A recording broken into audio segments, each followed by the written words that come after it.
What's going on, everybody? I'm Johnny Brook. Welcome back to another Crafted Workshop video.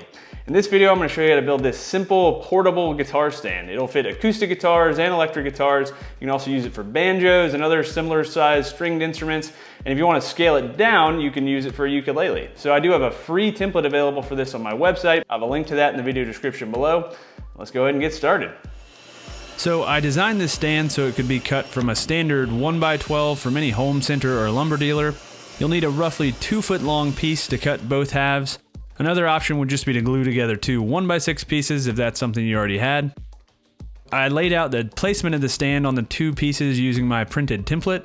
This template is available for free on my website, and I'll have a link to that in the video description below if you want to download it for yourself.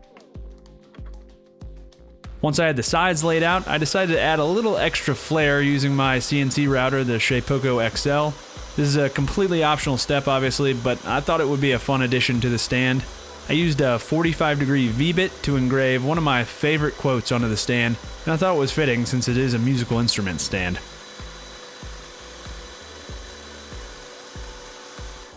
With the quote engraved, next I needed to cut out the shape of one half of the stand.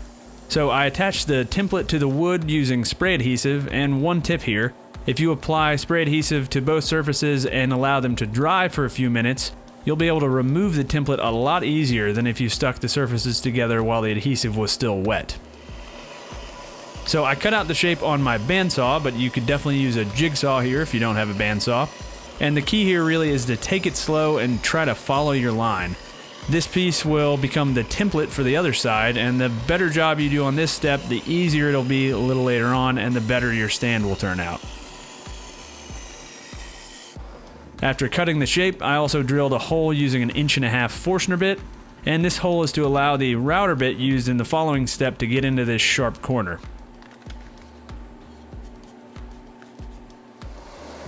So with the piece cut, I continued to shape it using my oscillating belt sander, but if you don't have one of these, you could use files and handheld sandpaper and refine the shape that way.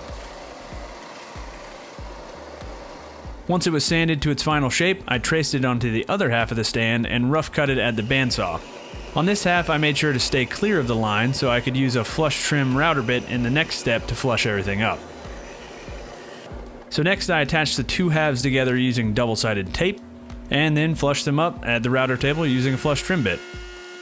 I also always forget to pay attention to grain direction when using the router table, and I unfortunately got some pretty significant tear out because of this. I was able to sand it away, but just pay attention to your grain direction so you can avoid this altogether.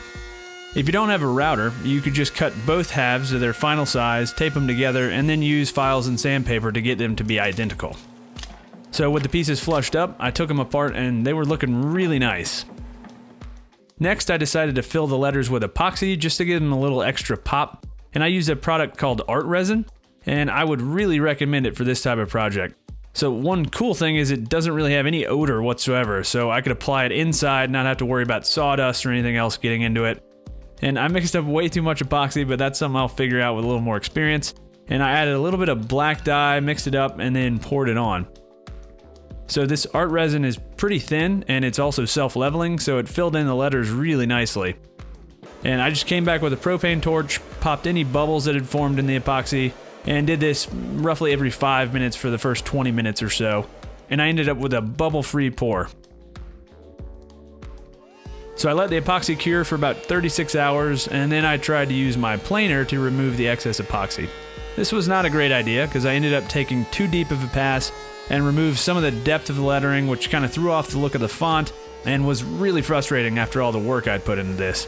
If I were to do this again, I'd probably just flush it up with a hand plane or a card scraper or something like that instead. Or you could use a belt sander, although that makes a huge mess. Next, I installed the hinge which connects the two halves of the stand, and I'll have a link to the exact hinge I used in the video description. It's just a basic brass hinge. These brass screws do have a tendency to strip out, so I used some paste wax to help keep them from stripping. I also drilled a hole for the leather cord, which I'll use to set the width between the two halves of the stand. I'll talk about this a little later, but you just need to drill a hole in each side of the stand that'll fit whatever type of cord you're going to use. Next, I rounded over all the edges using an 1/8" radius roundover bit, sanded the pieces up to 220 grit, and then it was time to apply finish. So I used Waterlocks again on this project, as you might have seen in my last few builds. Waterlocks is the sponsor of this video, and as I've said before, I really love it on walnut. It just brings out this depth of grain that is gorgeous. It's really simple to apply. I just use a foam brush and brush it on evenly. And if you'd like to learn more about Waterlocks, I'll have a link in the video description below. So once the finish dried, I reinstalled the hinge and then added the felt bumpers to the areas where the instrument will touch the stand. So I just found these at my local home center, and I'll have a link to similar strips in the video description. And they were really perfect for this. They're about 1/2 inch wide, about 2.5 inches long, and they just peel and stick, and the brown color even blends in nicely with the walnut I used.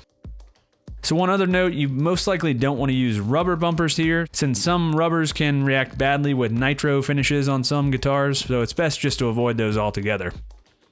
Next, I threaded the leather cord through the holes on each side of the stand, tied a knot on one end, and then adjusted the width of the stand to fit my guitars. So you can adjust the width of the stand to fit your particular instrument. I designed the depth of the stand to hold up to a dreadnought-sized acoustic guitar, but it also works with electric guitars, banjos, and most likely other instruments of a similar size. If you wanted to build this for something like a ukulele or a violin, you could just print the template out at a smaller scale and make a smaller stand. Once I had the width set for my instruments, I cut off the excess leather cord, and the stand was finished. Alright, hopefully you guys enjoyed this one. This was a nice, simple project, but also something that's super functional. Anytime I travel with my guitar, one of the most annoying things is I don't have a place to put it down. So I can carry this right along with my gig bag, and it's going to be really useful. Again, if you want to build this for yourself, I have free templates available on my website. I have a link to that in the video description below. And if you don't already, maybe consider getting subscribed. I put out new projects like this every Tuesday. Also, check me out on Patreon if you want to support me a little further. I have an awesome new patron this week, Mayfield Reynolds. Thank you, Mayfield. That is awesome to have your support. And last, if you want to see all the materials and tools I used on this build, check out the Amazon affiliate links in the video description below. All right, thanks again for watching, guys, and until next time, happy building.